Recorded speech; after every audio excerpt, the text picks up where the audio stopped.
Il y a une émotion qui je traverse le plateau, on le sent, hein, c'est maintenant presque quotidien. Chaque jour, un policier tué ou agressé.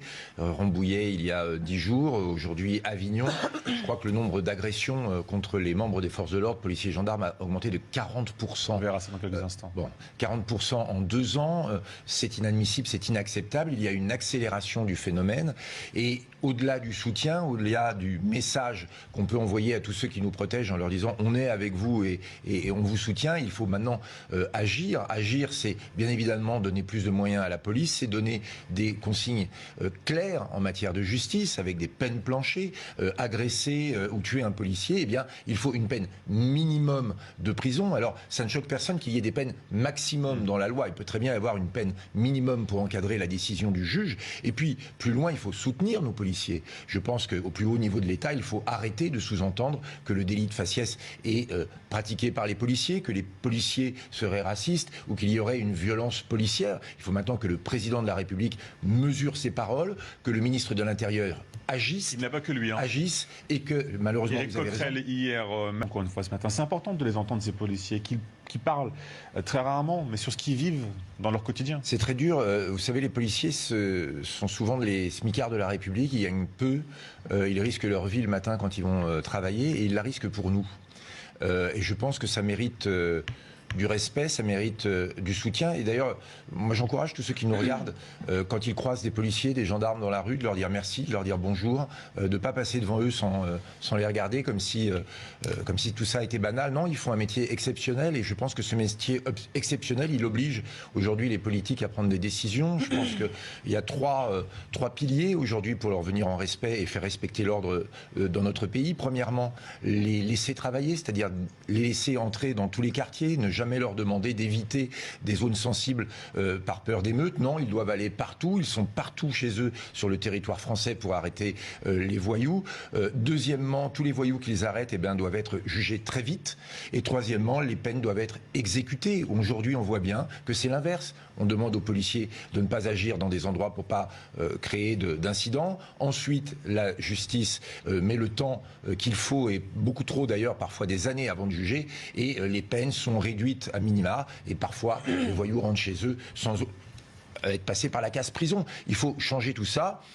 C'est l'ordre républicain qui est en jeu. Aujourd'hui, vous avez des zones de non-France, de non-droit, où l'économie n'est pas l'économie légale, mais c'est l'économie de la drogue, où les lois sont des lois communautaires, plus proches de la charia que les lois de la République. Et quand, dans ces cas-là, arrive le représentant de la République avec son uniforme, eh bien, il n'est pas reconnu. Pire, il est vu comme un ennemi et il est lynché. Il faut maintenant remettre les choses à l'endroit. Maud Bréjon, lorsque ce plein dedans. On est en plein dedans et on vient de le vivre. Enfin, on parle, on se réunit aujourd'hui pour débattre après la mort d'un policier qui intervient 10 jours après la mort d'une fonctionnaire ou de police, enfin d'une assistante de police.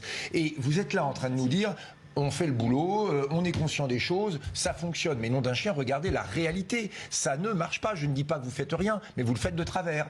Donc il y a un moment, il faut remettre... Je vais terminer, parce que très honnêtement, vos éléments de langage, vraiment, c'est très dur à entendre dans les circonstances actuelles. C'est du factuel, Laurent Jacobelli. Je vais continuer. C'est pas des éléments je de vais langage. continuer. Les lois qui ont été votées, elles ont été votées, les effectifs supplémentaires. Je vais parler, je sais que ça vous ennuie. Recommencez pas avec votre technique d'abreuver la parole.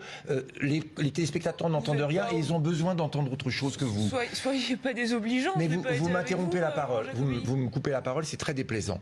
Il faut changer de logiciel. D'accord ? Les agresseurs ne sont pas des victimes. Il ne faut pas leur faire des clubs de foot, il ne faut pas leur apprendre à jouer ou à sculpter du macramé. Il faut les mettre en prison, d'accord ? Les policiers ne sont pas des agresseurs, ils sont les représentants de la loi et les défenseurs des honnêtes citoyens. Il faut arrêter, même au niveau du président de la République, de les dépeindre comme des gens qui font du délit de faciès, comme des racistes, comme des violents. Non, ce sont nos protecteurs. Vous n'êtes pas honnête. Et enfin, il faut prendre soin des victimes qui ne sont pas simplement des objets collatéraux d'une guerre entre les policiers et des gangs. Les victimes méritent notre attention.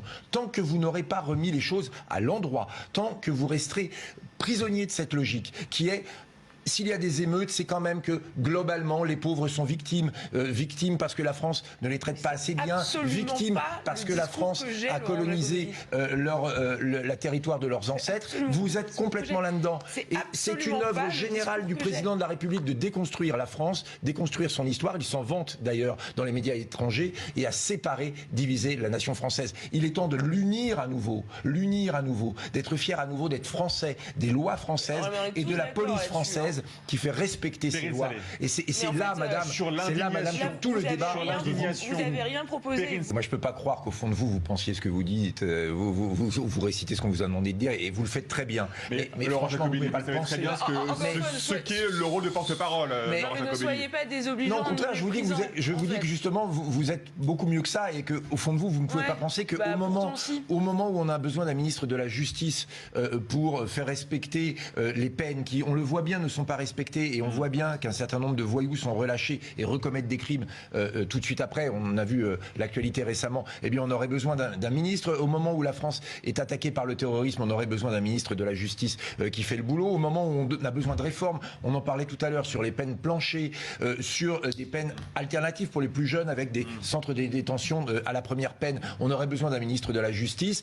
Plutôt que de faire la guerre aux terroristes, aux voyous, aux délinquants, à ceux qui attaquent la police et les honnêtes citoyens, il est parti faire la guerre au premier parti d'opposition. Eh bien, excusez-moi, il est à contre-courant, il est à contre-rôle, mais je vais vous dire, c'est une bonne nouvelle. Parce que vu le mal qu'il fait à la justice, le fait qu'il y ait 2 mois de pause sans lui va peut-être permettre à notre pays de s'en sortir un petit peu.